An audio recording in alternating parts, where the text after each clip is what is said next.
Les kilos émotionnels, ce sont les kilos pris par prise de poids successives au cours des années, pour des raisons émotionnelles ou encore pour des raisons qui sont bien plus ancrées profondément en nous.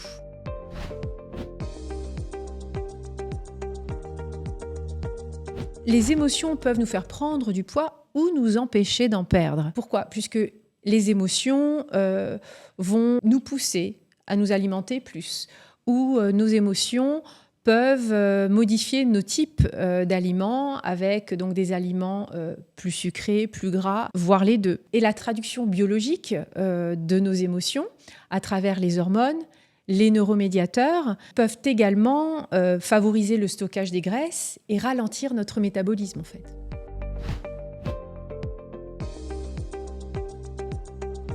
L'alimentation émotionnelle consiste, pour faire face à une émotion que nous ne parvenons pas à gérer, à consommer, à compenser avec des aliments avec une faible teneur nutritionnelle, mais par contre très calorique. Et ceci vise à compenser un mal-être intellectuel, affectif ou spirituel.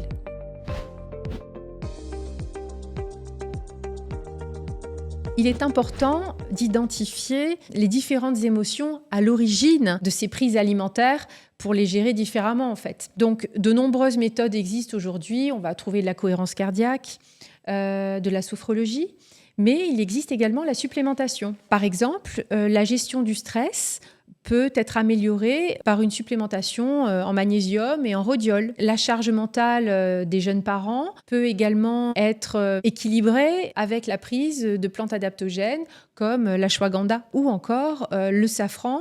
Va favoriser une humeur positive, l'équilibre des humeurs. Et le Panax ginseng, qui est aussi une plante adaptogène, sera idéal pour un bien-être psychologique et physique. C'est à chacun, à vous de voir ce qui vous correspond le mieux dans ces diverses solutions naturelles.